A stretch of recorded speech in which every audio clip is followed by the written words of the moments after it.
Hello, Brett here. I just wanted to warn you, as I always do, that if you are listening with little ears around, you may want to fast forward to your next podcast, as this week's interview contains occasional explicit language. See you next week.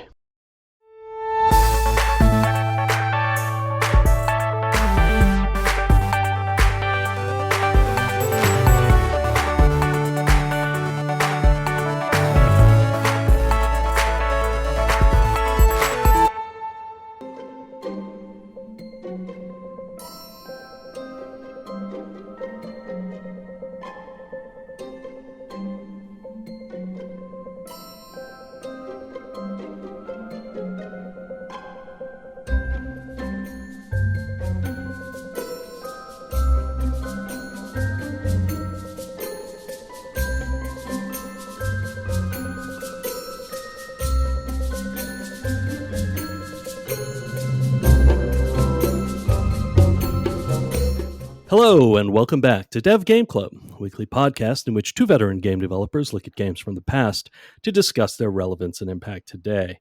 I'm Brett Duval, and I'm joined as always by my co-host, a man who has felt the cool breeze upon his skin, the feeling of liberation, and the immense possibility of the new path before him. Tim Longo. I wish that were the case. If you just follow instructions, Tim, it could be that way. I know. I don't want to. I stayed in that broom closet a long time. Yeah, too long. Well, that's a little reference there to our guest on the podcast tonight, who got his start in video games via the Half-Life 2 modding community, including levels for Team Fortress 2, puzzles for Portal, and other projects, before seeking to work on something a little more substantial in the Stanley Parable. He sought out Davey Reedon, and together they embarked on a remastered standalone release of the game together.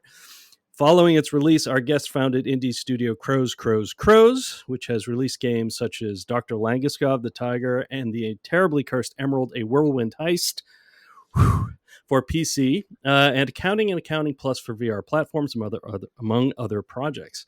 Most recently, he worked on the updated Ultra Deluxe version of the Stanley Parable. Welcome to the podcast, William Pugh. How are you, sir?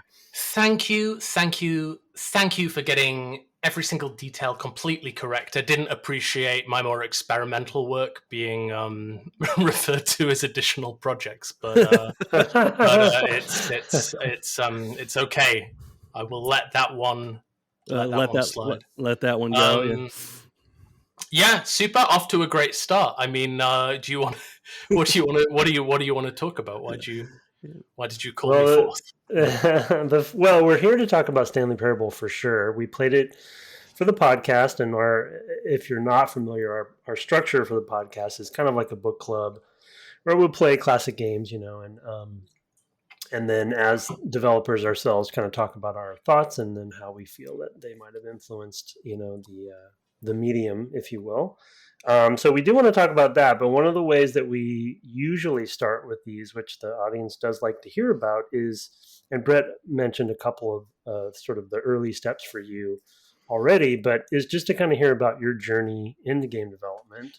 And especially because I believe you might be the first legitimate modder we've had on. I hardly legitimate in any way. I suppose so. I kind of darted around different Valve properties, doing maps and some non-started Left 4 Dead campaigns and some Portal 2 stuff. But my journey began earlier in life when I was on a Mario fan forum from the early age of I don't know, 10 or 11 or something, and through that I started making fan games for Mario and Nintendo properties. Again, my dad worked at a college as the head of media, and he learned Macromedia Director, and so he taught that to me, and wow. That I kind of got exposed to ActionScript at a very young age, and I think that's probably what is to blame for everything else. But yeah, so many things we have only our parents to blame. Yeah. So like, got through. Was a big Mario fan, and I saw like Gmod videos on YouTube, and I was like, oh my god, 3D Mario, get me some of that. And so I installed Gmod and started getting exposed to the Valve properties. And then I was doing mapping. I was doing like easy modifications, no like standalone stuff.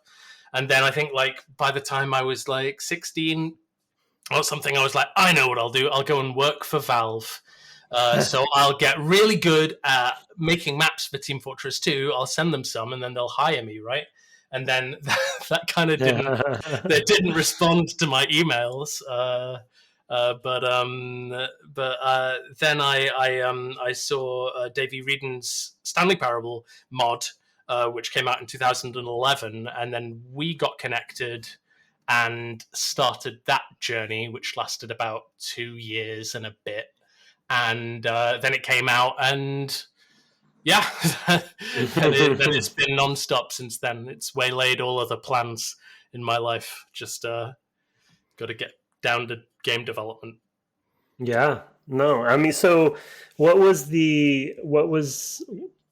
drove you to the Stanley Parable mod that Davey had originally done then? I think like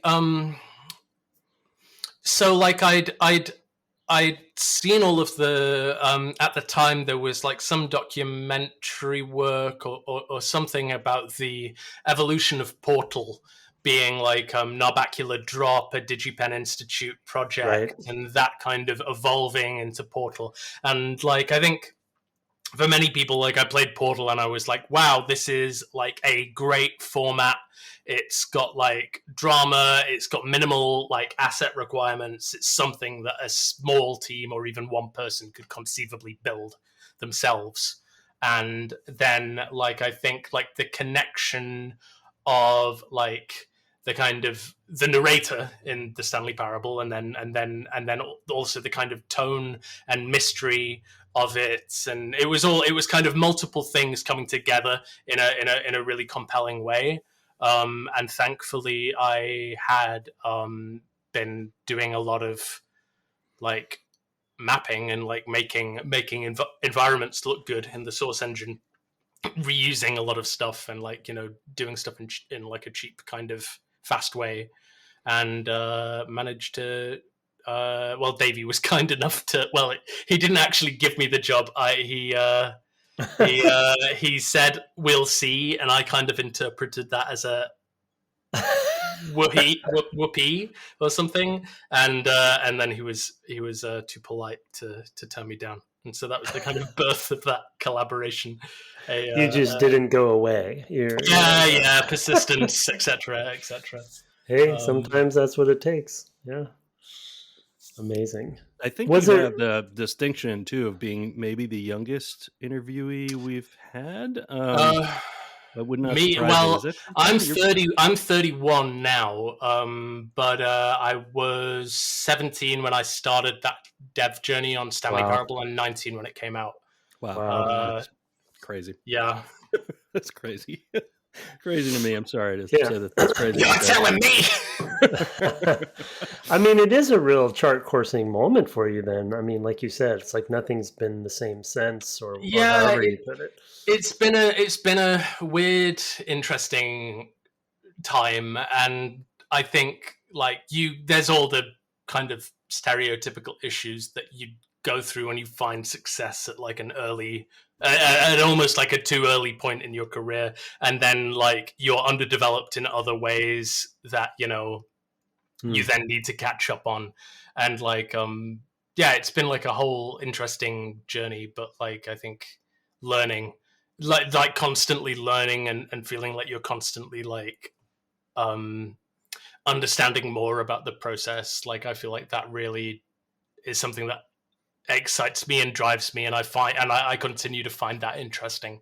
So I'm glad about that. I know some people who make like a popular thing or like a successful thing, and then it's like, oh well, fuck, I got to do more of that. But like I don't know, I feel like I've kind of sidestepped that a little bit in terms of how I feel when I'm working and putting in the hours making the the many hours for making anything. Interesting. Yeah. Well, I mean, that's nice to hear how self-aware you are, I guess, of the learning.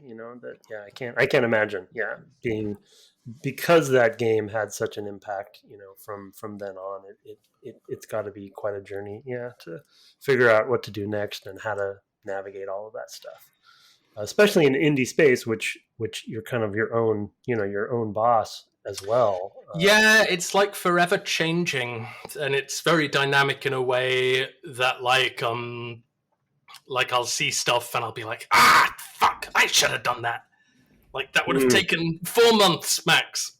But it's a constant cycle of like, working on something and then feeling like everybody else is getting ahead of you, and then eventually you release, and then hopefully it's well received and stuff. And yeah, it's the volume has massively increased to a point where it's like sometimes a bit stressful watching the Game Awards or whatever. Well, I don't know about that, but like, yeah, like the volume of stuff that's coming out is I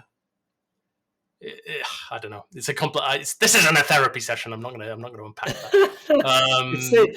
Whatever you need to get off your chest is fine, for sure. Well, my therapist doesn't know Lord of the Rings, so that kind of screwed me over the other day. But that's a big gap. Yeah, I know. I was talking about the Ent moot, and like he was like, "I need to stop you. I have no clue what you're talking. Amazing. Well, yeah. Hopefully you were able to get through the session and come out on the other side in a good place. I mean, we're doing a series. I don't know if Brett mentioned. I don't remember, but we're doing a whole series on indie games. And full admission, we've been doing this podcast for far longer than we had anticipated. Over 9 years. 9 years? I don't know. Yeah. Nearly 10. And of course, we played a lot, the Marios, and we play a lot. We've played a lot of the classic, like obvious things from the way back. But so now you're down the list. Well, to be honest, I think no. I think it's more of that. It's a fair criticism. Why didn't you play it when it came out? Yeah, no, it's more of, Brett did. I mean, I definitely blind spot for me, but it's more of an admission that we had a huge blind spot on the podcast because of the indie space. We were playing all the corporately made games, and that's where largely the two of us come from. Though Brett's done a lot more indie work than I have, and so to your point on the competition, and I guess what we've talked a lot about. The reason I'm talking about this now is that, to your point, the indie space seems to have evolved so much, and so much more quickly than the non-indie space.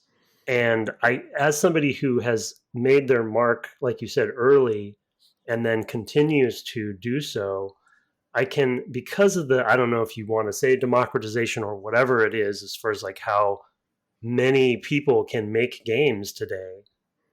Can you talk more about that? I want to pull on that thread of sort of that how, every day you get up and you go to your computer to make the next game, and like you said, you're seeing these other games come out, and it's just like, well, I mean, everybody's out there doing whatever. Yeah, I mean, we're kind of like, it feels like for a while when I engaged more in like the online discourse around video games, there was like a kind of like post indie moment, and then like it's separating out into double A, and now it's and I'm nowhere near like bootstrap indie. It's like we've got a company, we've got consistent revenue every year, like from our games, and like we can afford to take time, experiment, develop new ideas. Whereas like the people on like, I don't know, the indie, if you slide down the indie scale, the people who rely upon like publishers and like indie publishers and like, you know, stuff like government funding and, you know, crowdfunding stuff.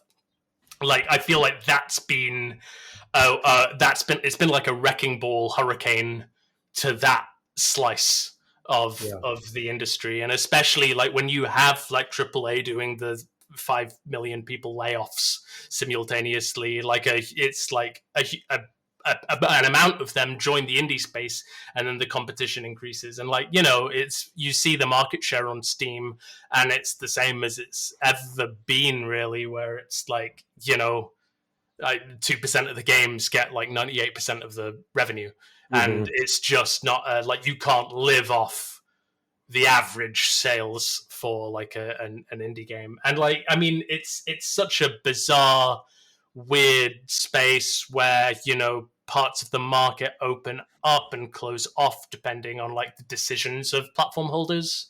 And like, you know, then there's the big waves of like, you know, we had there was all the investment during COVID, and like, you know, publishers were like, oh great, games will grow forever, like they'll exponentially grow and the industry will make more money than exists on the planet. You know, it's just like the idea of like this, it's going to keep growing and we keep investing. And then there was like, I don't know how to call it, like an unsustainable period of investment in like all across the entire game space. And I just think it's on, you have like the different scales of that have different like appetites for risk and different like decision making parameters for that. Like, you know, like yeah, it's just been a weird time. Microsoft buying up loads of studios and then closing them, and like, you know, it's like mad swerving from the capitalists in charge down the road. There's no it feels like there's no like they've not cracked the strategy for growing sustainably. And like, but I mean, it's been like that the entire time. Like, I know somebody who worked in AAA as a producer, and described like one very popular game as like, oh wow, that really destroyed some lives, that one. And I was just like, oh my god, yeah, it's a mad industry. And like, I mean, I'm in a fortunate enough position where it's like, you know, we have this one success, and then we can, so long as we stay small and we don't try and like become an infinite money machine, we can keep learning, keep working, and like, you know, getting out. And then eventually the theory is, you hope that when you come back with something after 4 or 5 years, you can pull the flag of like, yes, I'm the dude who did this. Or like, I remember Sonic the Hedgehog? Well, the creators got a brand new character for you. Check it out. Yeah. Well, it's good. I mean, congrats to I mean, it's good to hear that the Stanley Parable was able to set that up for you in the studio. Yeah, but back in the day, like, we'd be living in like, you know, you if you had a hit indie game, it'd be like mansion time. And now it's like terrace house time. Yeah. I mean, that era, we played quite a few indie games from that same era where there were these breakouts. You know, we played Fez, we played Spelunky, you know, and such. So speaking of which, on the game that did set things up for you all.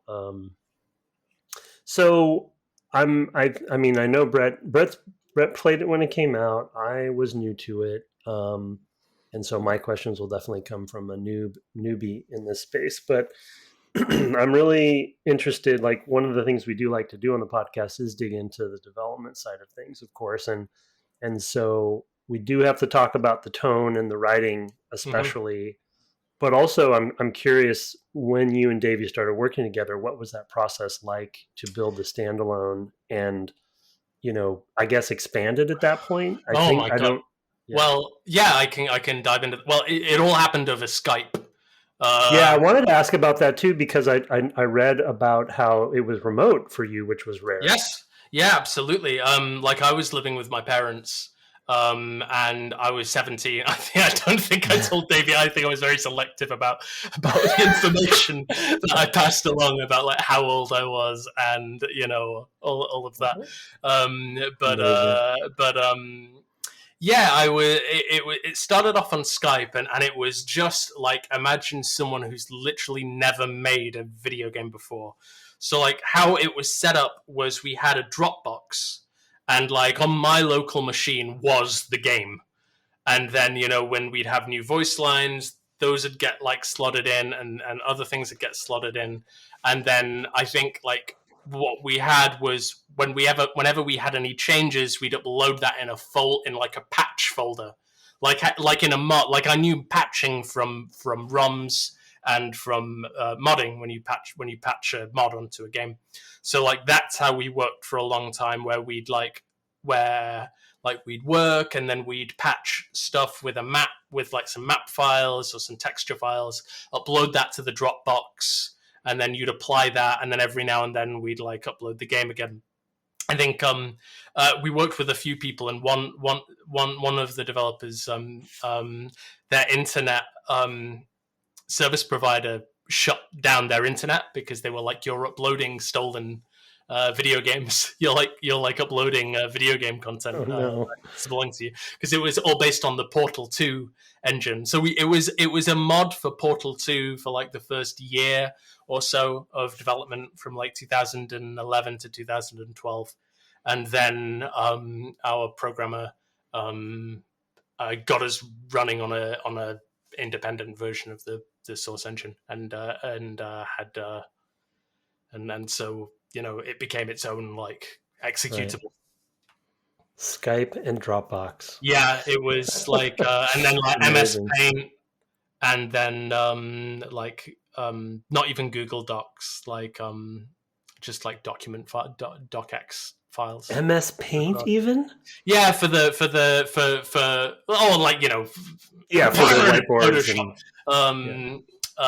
For like for the whiteboards, yeah, that was all Photoshop. But like the slides or whatever were probably and that was like all a big combination of like the different part-time developers who were like working on the game. Like we had like people contributing 3D art and sound design and all sorts of different parts to come together. And how was the coordination on that? Were you and Davey coordinating that? Did I assume Davey, like on the first on Stanley Parable 2013, like Davey was like the primary coordinator for all of that, and I was like the person putting a lot of the stuff together in the engine. And then on Ultra Deluxe, Crows took the development of that on, and so we were doing for Ultra Deluxe. Yeah, we were doing all of the organization as well. Got it.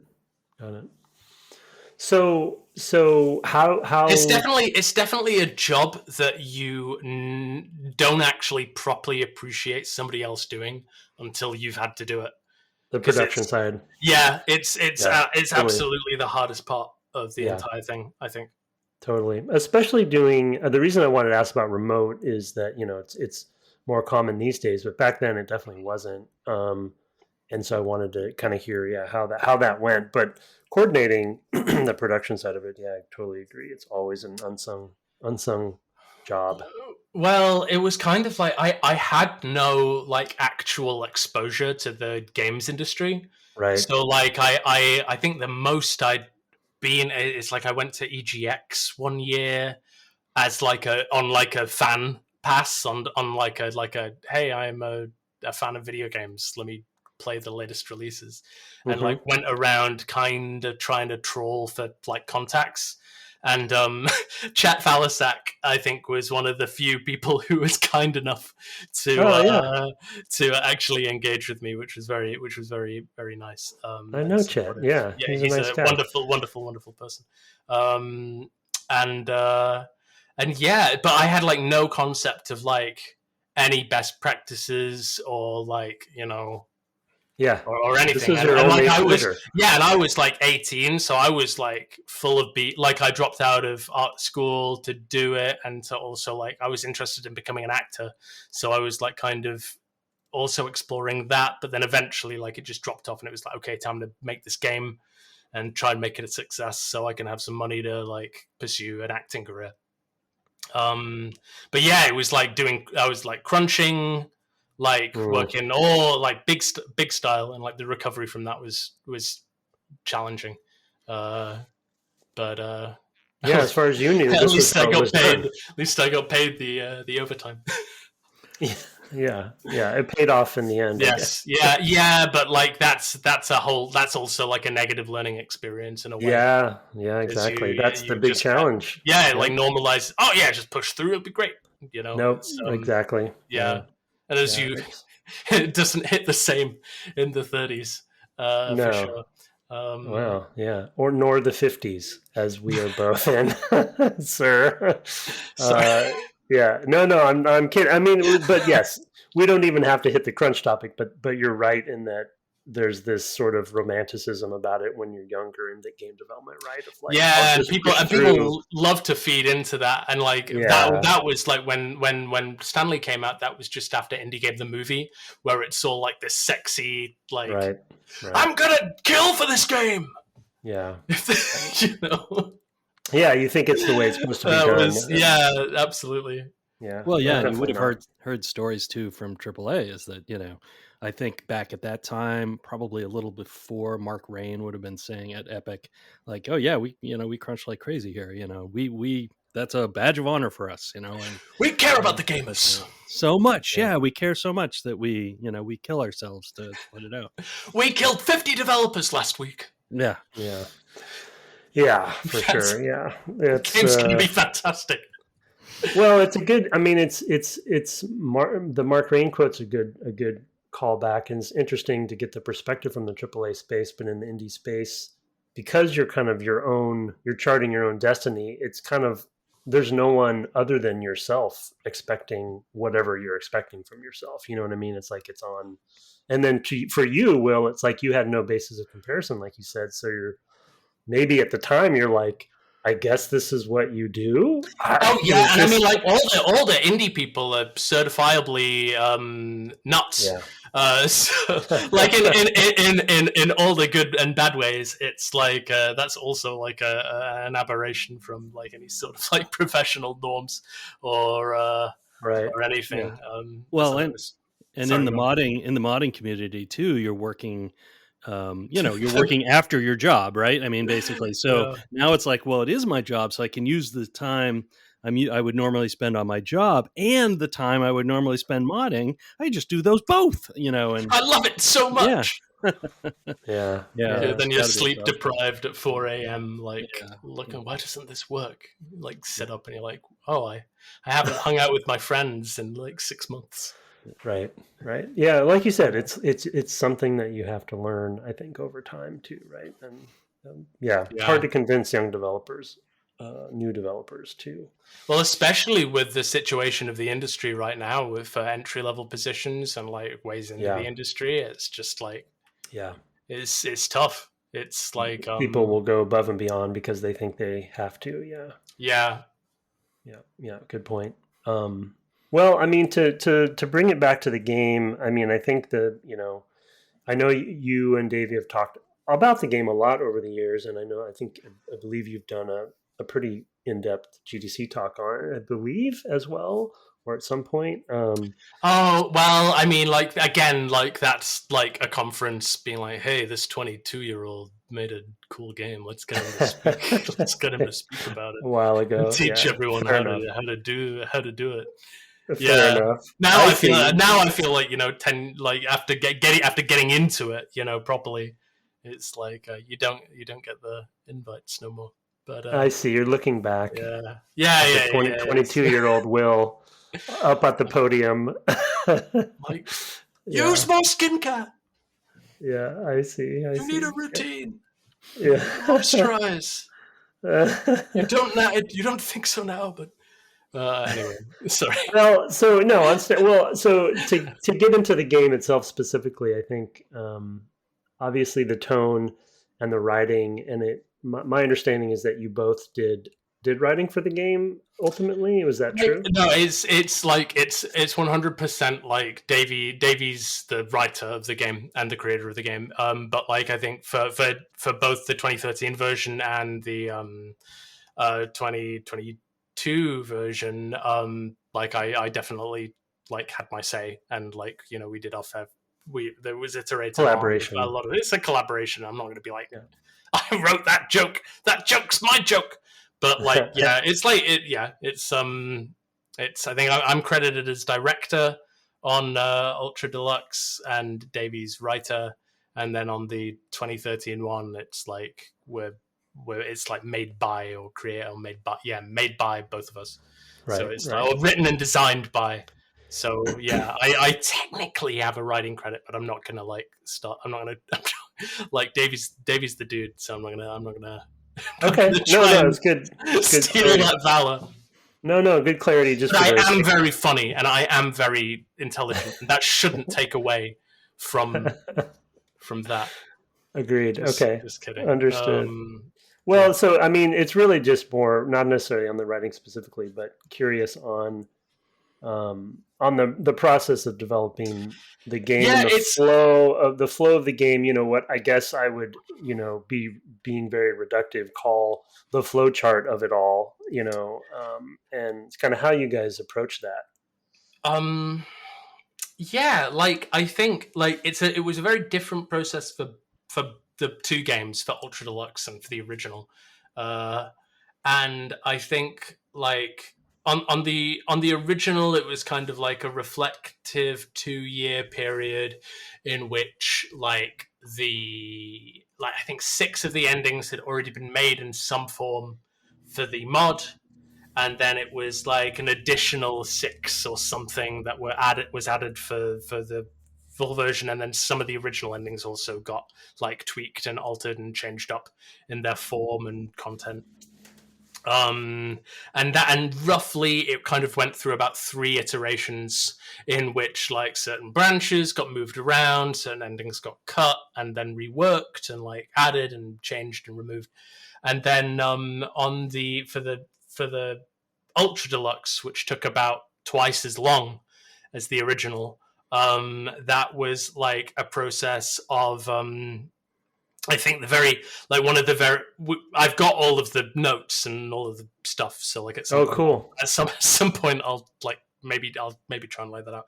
But it was roughly like, okay, it's going to be like it's going to be Stanley. The initial pitch was like, it's going to be Stanley for PlayStation 4, and there'll be a couple new endings that I'll be like, and then we'll call it Ultra Deluxe, because it's like technically a new version. And then it was like we kept having more ideas for that. Like we kept going back and forth with different pitches for things. And then around that time, that's when, spoiler alert, that's when the Stanley Parable 2 stuff got added. That's when like a lot of the Memory Zone stuff got added, and the bucket as well. And then that ballooned to a point where it's like, okay, this can't just be a console version anymore. And then it was like, okay, this is a remake. This is going to be like a remake, but with new content and kind of like a pseudo sequel. So then it went through another iterative pass on that, with like, okay, this is what the identity of it is, or this is what the pitched. This is what the pitch is to the public when they buy it, and then how do we subvert that when they're playing? But it was definitely like a case of if you call it Stanley Parable 2, that comes with like, that's like a check you can't really cash. So yeah, I forgot. Kind of brilliant. Sorry, I forgot the question. Well, no, that was good. That was good to hear. Well, and you said 2 things in there that I think are would be good to pull on a little bit. One is subversion, And I definitely wanted to talk about subversion and the way that you all go, you and Davey went about that and the team went about that. Of course, I know Davey and the mods set up the concept of that. But I think that, kind of hitting that over and over again, especially with any new things. And then related to that is Stanley Parable 2 and sort of the concept of how you're integrating these sorts of, humorous concepts and subverting that with the player as well with Super Deluxe. Yeah. Like I think that's like the concept of like subversion and I'd probably call it more. It's for me like the flash word is surprise.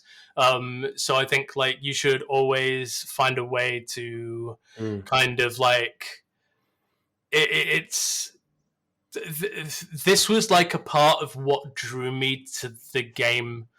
When Davey released the first version, it was the trailer of it, in which there's just this point at the end where like it shows the two open doors, and like it doesn't quite explain what the format is or what it doesn't explain what it is, but it sets a really compelling tone where you think, okay, it's going to be this linear, weird, interesting thing with this mysterious like British narrator or whatever, and not knowing the shape of it and not knowing what it is, but having the compelling tone. Like I was like, oh wow, that's like marketing crack. It's just like exciting, and like it made me want to download and play it like immediately. And so like I feel like that's been the kind of guiding thing from a marketing and like product identity perspective that I've really wanted to like chase my whole career, and it's certainly like the stuff that's kind of informing like the future work that I'm producing right as well. When you saw the trailer when you were 17, you mean? Yeah, like yeah, just like the idea of like, like when like a game trailer is just so often like, oh hey, here's the 5 most exciting parts of the game loop, and here's the different levels and the different weapons. It's like it kind of is. It kind of like the trailer is like, hey, let me explain the game to you, whereas this felt more like, hey, let me pose a question. Yeah, that's a great point. So yeah, we that definitely informed like the process for us doing trailers for like the rest of our work at Crows. And right. Well, so I'm curious on, like, you mentioned adding endings, you mentioned sort of the iteration, like the 3 different, I think you said iterations, and sorry, I said Super Deluxe earlier, it's Ultra Deluxe. Yeah, what the clarify heck? myself, I don't want to mess that up. Brett will get mad at me later. Sorry.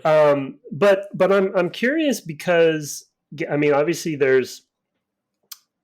I don't know if calling it a puzzle game is fair or not. It's not necessarily, I guess, but it's, it is what it is. But iteration is something that we talk a lot about, both in our day jobs, but also on the podcast. And I'm really curious, like, if you had play testers, or how you processed through the development of the game to find the right endings. And you even mentioned like moving some of the flow charts around, which sounds really complicated to me and tricky to get right.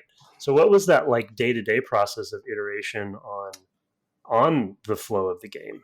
Well, I mean, the content of Stanley Parable, it's kind of like an anthology in a way, where it's like you have these very distinct like individual parts, and then there's the question of like, okay, how do we make this individual part work? I see. And then, that feels like a clear kind of metric of like, okay, is the pacing right? Is it boring? Is like the idea behind it being communicated? Like, is it fun or engaging? And that's like zoomed into like one ending, and that's kind of like, okay, is this scene working if you're working in TV? And like, do we need to do rewrites? Do we need to cut? Do we need to add? Do we need to change? Whereas like the whole macro kind of like, oh, the player can play any one of these in any order, and it's got to kind of still be interesting and kind of work cohesively as a full thing. For the original game, it's pretty simple. But, well, it's kind of simple because they're all kind of on the same level. There's none kind of locked behind any meta gates. Whereas for Deluxe, it's like you have the original, you have to like your starting point has to work for both new players of the game and people who've played before who have been like kind of promised additional content. So like we were like, all right, we'll take the base level and then add in like just enough there to kind of make it feel like, you know, existing players will notice, oh, this wasn't here before, that wasn't here before. But then the majority of the, like, I don't know, new content or whatever is behind the new content door.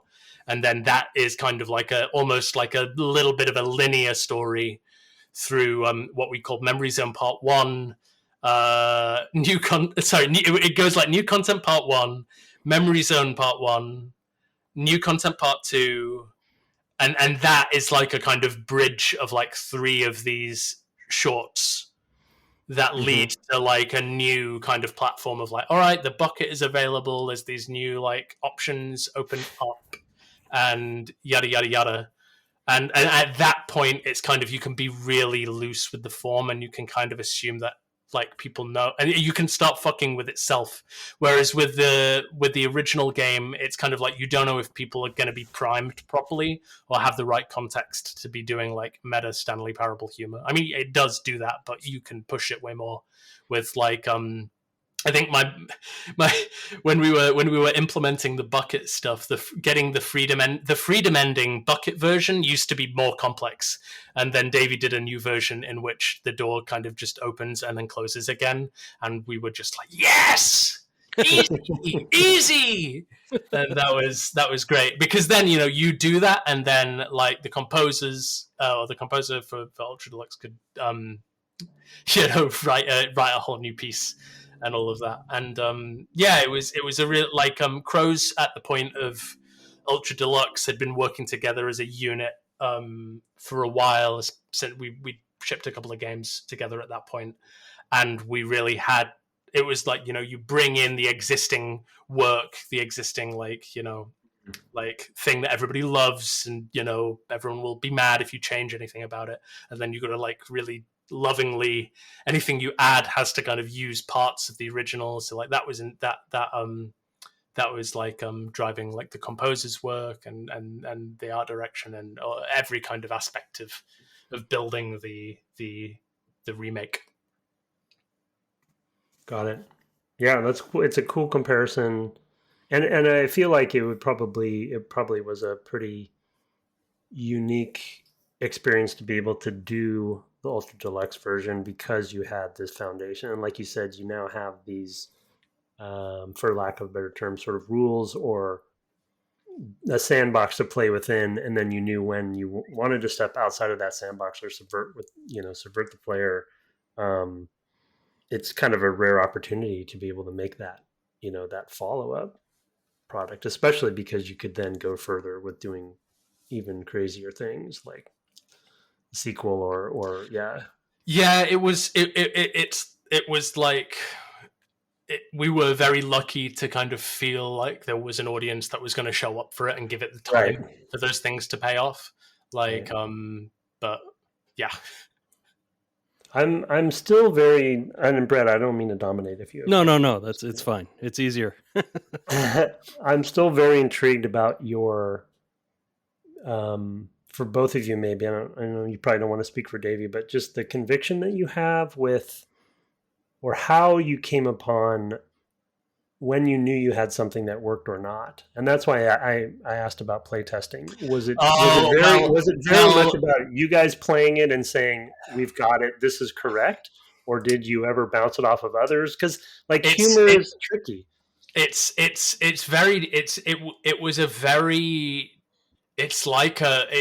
a big process, and like and I feel like I'm trying to find the right way to put this. Like the development process took 4 years roughly from like the kind of, all right, we're gonna make this additional version to it shipping. And so like some of like there was totally some stuff that was just universally, this isn't working, let's chop this, let's get rid of it. And from a development side, that's also like great news. You know, if you get that, it's like hell yeah, let's work. But then like it's, I think where the line we kind of, I feel we ended up successfully drawing was like both Davey and I felt good about everything that made it into the game and ended up being in the game. And it's like there was points where we didn't agree on a certain point, and then points where both of us would have convinced the other to change their opinion. And like it's like you have like playtesters, and then sometimes a playtester will validate your own feeling about something, and then you can like hold it up and be like, we have evidence, you know, of this. And then be other cases where it's like, you know, this person just wasn't in the right zone and they've not got it, and we should, and I'm convinced, and I or Davey would be like, we're so convinced that this is funny and this is the right call, we should not listen to the playtest, and we should override that. So I guess like I know like the so many people for so many games will just absolutely swear by playtesting, but I think it's useful from a functionality point of view of like, okay, does it work? Does the thing that needs to be communicated, has that been communicated? Do they understand? Or like, you know, do they get stuck or trapped or the game fails, or there's a bug, you know? But then when it comes to like, should this be in the game? Like from a like I mostly don't care about player feedback. Like I know that's probably the wrong answer. No. I feel like it's the wrong answer, but like just from my own experience, it's like we would have lost a lot of stuff from a bunch of different parts of our games if we were like, the playtesters aren't getting it. Let's commit. Yeah, my thinking on that, you know, is that because you are small teams with a very specific, unique voice, that, you know, it, in a way, I mean, it just to put it this way, it's not for everybody, the Stanley Parable, right? I mean, it's different. What are you talking about? It's available on all major platforms. it's a matter of taste, I guess, is what I would say. And so you have to trust in your own taste sometimes. Yeah, it's kind of it's that thing where it's like people compare like indie game makers to like auteurs or like the, you know, independent film people, and like the idea of like a director's vision, and like I don't know, I don't particularly subscribe to that. Because it is such a team effort from everybody, and it's like I feel like if you're building the thing, you should get your voice heard on like, you know, the content and form of this stuff.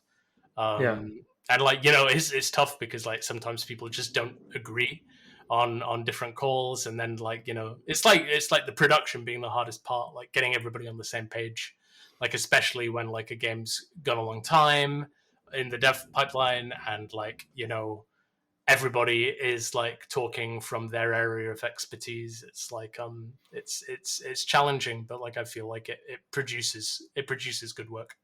It's more like I don't want to speak for Brett, but I think we would agree with you that playtesting is not a list of things to implement. It is feedback that in my opinion, it's feedback that developers can take or, you know, leave, and it is there to be another data point. And sometimes, and many times, you don't need to or shouldn't listen to, you know, any of it. It's really more of an intent thing. It's like, what do they mean? You know, it's not their idea isn't, you know, it's not like you're going to implement an idea or change an idea. It's more of like, why did they bring that up?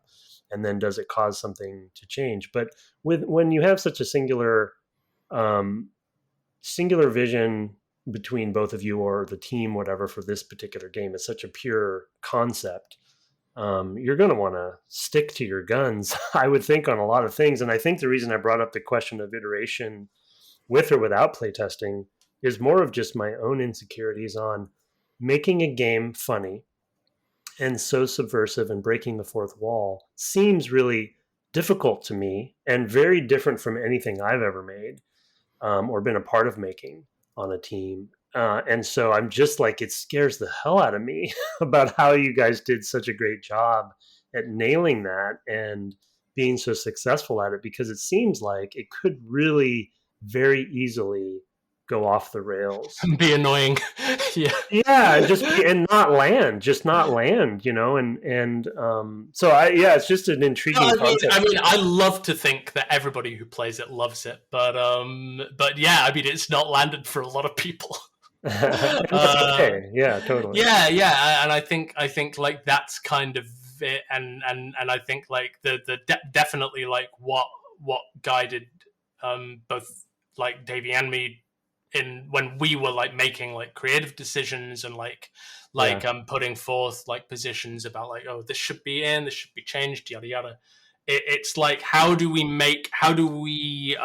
it's like a process of concentration of pulling everything together into one cohesive like thing that doesn't feel like it's repeating itself, that feels like every time it's putting forth an idea or a piece of content, it's like doing it for it's all fit, it's each piece fits in the puzzle in in a cohesive way.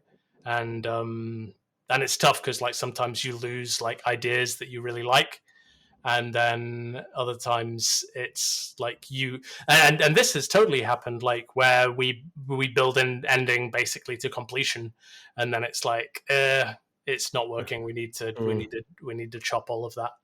Yeah, those are hard. Yeah but necessary, right? Yeah, for sure. What is I'm kind of curious, because it is a game that can be played in a number of different orders, and there's kind of a lot of discovery in it, in both versions. What to you was sort of your expectation of sort of an ideal playthrough, if you had one? Like, what did you expect? Just one where the player has fun. I mean, kind of that. It's like, I mean, you don't want them to. I mean, like, you don't want them to go down a path where they've already explored all the endings on that, and then they're going to get something where they repeat content. Like that's like one downside. But I mean, it's with the to it in a way, like with all other games, like building the first 15 minutes, there's such pressure on that to be like, especially if it's a narrative game, like it's like it needs to grab attention, and like it needs to be interesting and compelling and like make the player want to find out more. Whereas for us, it's like that is kind of evenly distributed across like every ending that the player could possibly get for the first time. And it's like, if you get like one of the big ones, like the confusion ending or whatever, it's like, oh, that's kind of like a happy accident. That's like that becomes the intro to their experience of the game. Whereas other people will have like a totally different context to everything else to compare the rest of the game to. Yeah. So like, yeah, it's kind of just a bit like, oh well, hope it goes well. Hope they don't pick the freedom ending 5 times in a row. Right? Yeah.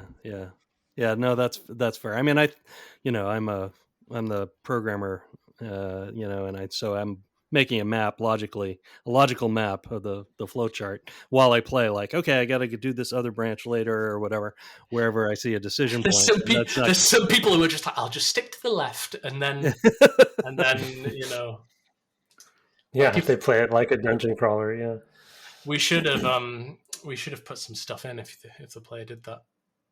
Well, in a way, I mean, when you come back and the line, starts going crazy and up the walls and, circling around cubicles and whatever it does, in a way, at that point, you're saying, well, you're kind of commenting on the following of directions as well, right? So like, hey, don't try to overthink this too much because we're going to make fun of you when you do, right? So you have sort of a dialogue with the player, I think, at that point. I think like the confusion ending, which is the one with the adventure line where it's doing like fake restarts. I think that was like one of the smartest like Yeah. things that we did, because we allow this kind of you allow the expectation to become the norm. It's like, okay, I get to the two doors, and then I'm gonna go left and right, and you're like making the mental map, and then it's like, oops, nope, you're just further down a different line on the flowchart.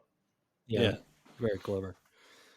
And well, I mean, and we're getting short on time, but to one of the things you kind of said very briefly earlier that I also wanted to pull on was, because in your situation, in such a unique sort of career progression, this game being your first game, and now you have, you are part of a company that has been going for a long time, in the grand scheme of things, and in this wacky industry that we're in. How do you think the Stanley Parable has impacted your future work? You don't have to give away anything, but not just current work, but some of the past games, whether it's accounting or whatever. Like you mentioned earlier, that there was something about the trailer and the Stanley Parable that drew you to it, as far as thematically and tone. Is Well, that kind of your thing now, or how is I it I, progressed? I aim to just produce high quality entertainment products. Is my total goal. And then, no, it's a hard thing, because it's like a lot of that happens below the surface, and part of it is like what you feel like is a marketable reach for you, and then it's also like what fits with the identity of the company, or what even is that, and like it's also like influenced by the people that you work with and like you learn from. Especially for me, like often being like one of the younger members of the team, it's felt like a constant like responsibility to suck up as much information and expertise and knowledge about different parts of the games that we work on. I think like roughly my career, or the work that I've made, I try and like it's it's like my dad would say about going to a new thing, or like it's like you got to just kind of edge out and expand your comfort zone a little bit every time. Hmm. So I think like that's what I try and do with everything that I've done so far, in terms of like a new way of working with the team, or like a new element to the game, or like a new thing that like either me or part of the company is taking responsibility for on a production. Um, so yeah, it's like when when we made Langeskov, which was a couple of years after Stanley came out, and it was the first game that I'd put out since then.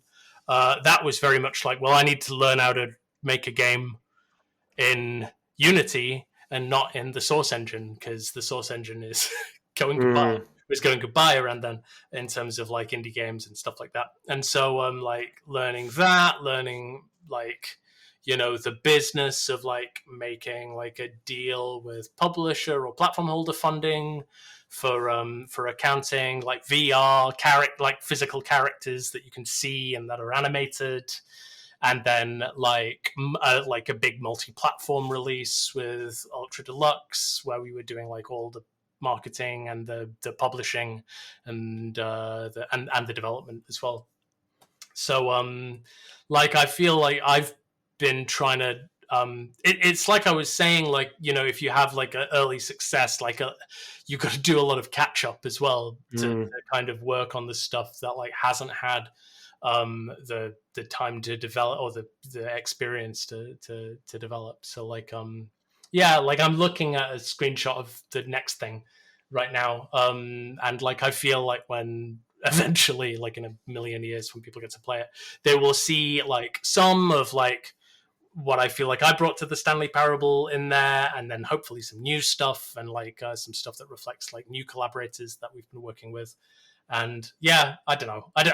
It's like the thing with Ultra Deluxe was like it being a re-release, or during like the great season of re-releases where everything was being re-released. It felt like it has to massively it has to deliver more than you promise, and what you promise needs to be attractive enough that people will, want to give it a try. And so I think like that's the level of that's the barrier that's the level of quality that's been set with Stanley, unfortunately, where it's like you really, really want to make sure that, if you're spending 4, 5, 6 years developing something and working on it, like, and in our cases, without doing like any sort of open development or teasers, etc., like it needs to hit by the time it arrives. And so like, I don't know. I went on 15 tangents there. I feel no. It's good. It's been really.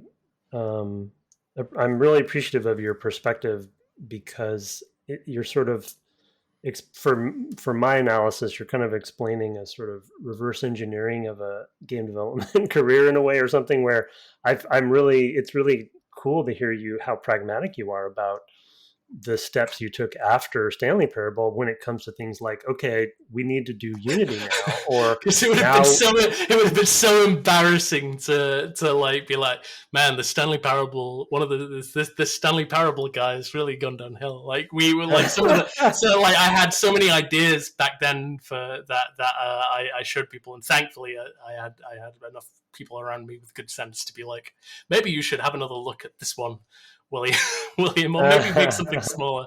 Like I definitely been beneficial of a lot of good advice along the way. That's good. Yeah. Well, no, I just like, I don't know, just every step you're taking, or a lot of the steps, I guess I'll say, that you're taking it's interesting to hear sort of how you're, like you said, you believe to have catch up that you need to do, as you're progressing with your company now. So yeah, I'm just it's nice to hear how that went for you and how it is going. So thank you for that.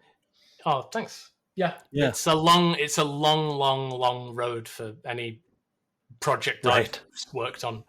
And I think like for a long time for Ultra Deluxe, I just thought, oh, there's no way. Like I was just like, it won't take this long, and it ended up taking 4 years to get the quality that we got for that game, and thankfully, like, people did show up for it, and people did respond well for it, and well to it, and they enjoyed it.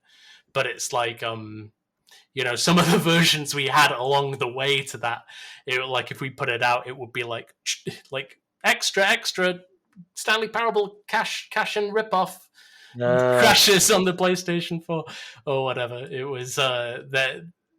And thankfully, like a large amount, like again, we were like self-funded for that, and like Davey had a lot of patience for Crows throughout the course of the development as the budget crept up and up and up, and like and we stuck in there, and we didn't get a publisher for it, and it felt like it did very well, and everybody's very happy with awesome with it. Stuck to your guns. Yeah. Well, we're at our hour mark, which is about how long these go. We want to be respectful of your time. Other than announcing the release date for your new thing, which I'm hearing comes out in 1,000,000 in 1 million years. Yes. Is there anything else you'd like to plug in the meantime while we await that announcement?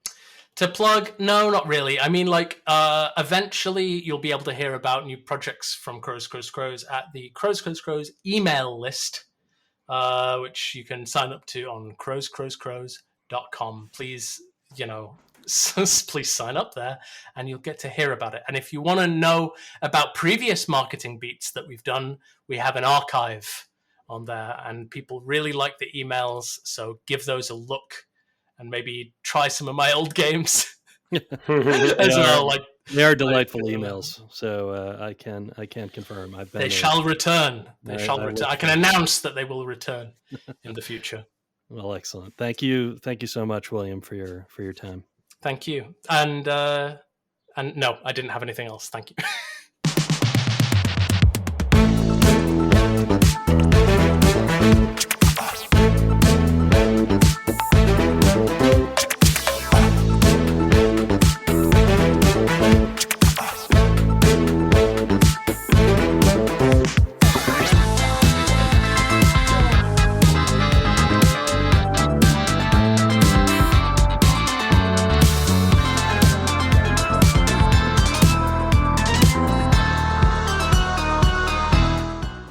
Welcome back from the break. Thank you for listening to our delightful conversation with William Pugh, a person who is sadly like only slightly more than half my age.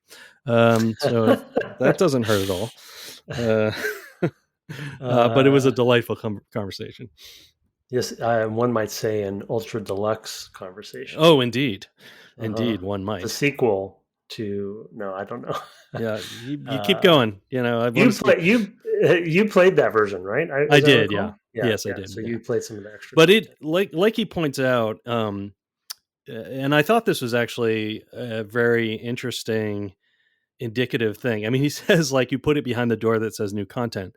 There's literally a door that says new content on it in the game, right? So that's very like, but then but that's kind of how that's a perfect like microcosm of how the game feels to play, is like they see you there, in your chair trying to prod at like what other weird stuff is in this game, and there's the same thing with numerous trophies. Like you just knocked on a door for a trophy. That doesn't feel like enough, as the narrator talking to you, like that wasn't enough. How about if you do it 5 times, right? I mean, or when you go down this otherwise, previously there wasn't even a door, or there was a door and it didn't say anything on it. Now there's a door that says new content on it, and it opens at some point, later. I think, I don't remember if you open it yourself or if it just opens. I feel like it just opens and it says new content on it.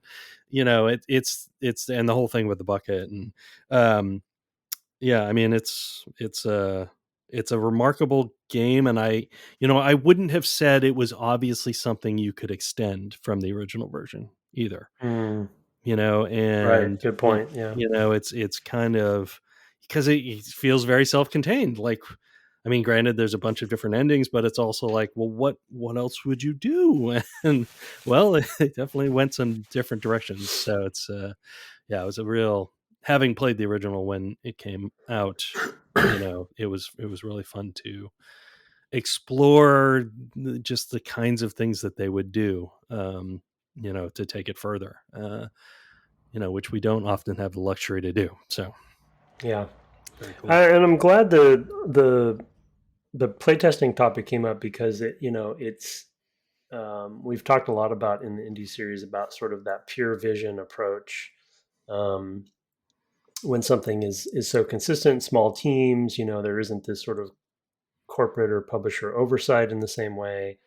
And to your point on like, how would you extend it? I think you can also see the way that Will talks about it, in that they really knew what it was or what it is. Yeah. They knew their parameters, they knew the box they were living in. So when something, it sounds like when something did or didn't work, they knew it, and it's true. It's like, if you've played the game and you whether you liked it or not, I think you understand what it is, and it is a very specific thing. It's like, this is what it does, and it does that thing really well. And that isn't a common, I think it's obviously much more common in the indie space for good reason. We talked about it with Carla as well. It's just not as common in games, I think, as it should be. Yeah. Yeah. And I think that what he was, looking for from playtesting was mostly just to make sure there weren't bugs that they weren't seeing or whatever, right? That was, and that's a practical, like, hands-on, oh, we missed the thing. Like, I mean, as a game this size with an extremely small team, they were, I'm sure, their own QA, right? So any additional information they could get there was really good. I mean, it's sort of like, although it was a bigger environment, it's sort of what the the pizza parties, as we've said at LucasArts, were only for design rather than sort of bugs, right? I mean, and I think that those were a good model for us of like, we don't, like you were trying to point out with play tests, it's not that you have to respond directly to the ideas that they have, right? Because, their ideas are often formed by the other things they've played, or certainly are playing recently, or whatever the new hotness is, especially in the kind of work we do.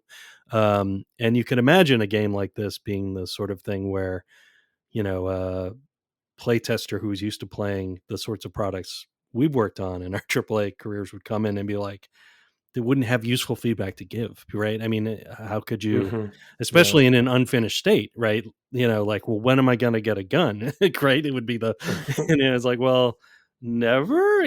Like that's not the kind of game it is. Anyway, I do appreciate the perspective there, and it is a different kind of motivational space, let's say, for that kind of game. Well, and he's totally right. You definitely, that is the pitfall of, I think what a lot of people assume about external playtesting is that it is about idea implementation. But at least with our designers, and I know we do it with the whole team, I try to kind of pound into people's heads nicely that it isn't about what people say or write. It's about what is behind why they said it. And it's up to the designers to decipher that. It's not about like implementing that playtester's idea or dislike. It's about why. And then it's your job as a team member to figure that out and then find the right version for the vision that we have, So it's not a 1-for-1, and I think the pitfalls are often that I have made myself in the past and still do probably of like, oh, okay, yeah, I'll just do that. It's like, no, that's not. It's not a list of. It's not a task list you're getting from the player. It's it's a very difficult thing, I think, to do. Yeah, so. And I think the more money that's on the line, for sure, it gets even, and it even goes to before with the focus testing of an idea, right? Like before you've even started really making the thing, like you haven't even figured out what the thing is yet. They're already testing the ideas. And that's the sort of thing where I find almost no value, right? Personally, and I haven't really had to deal with that much, I guess. Maybe I haven't ever had something focused tested. Oh boy. Yeah. Oh boy, I mean, it's the sort of thing that we were starting to get into at LucasArts when I left. And I will say, like, that was part of my motivation of like, oh, this person, not to cast any particular aspersions, but like this person doesn't understand what it is to do creative work, when it's like, well, we're going to go out and we're going to tell you the ideas we should implement. And it's like, on the basis of what? Well, we talked to 12 people we pulled off the street who were in the demographic or whatever. And it's like, we've been doing this a while. Like, we have things we want to say and do, and I sort of feel that in the indie aesthetic, just to bring it back, is like, no, we have things that we want to say and do with our product, and we'll just get on with it. So yeah. No, you nailed it. It's risk aversion, and there's too much money on the line, and executives, and I will blame them to some degree that their hearts are in the right place, and I think they have hard jobs to do as well. So I don't envy them, but they definitely use things like focus testing and play testing as ways to validate the risk or not risk. Yeah, and we're not to add commentary, but we're seeing the repercussions of that problem that's writ large right now.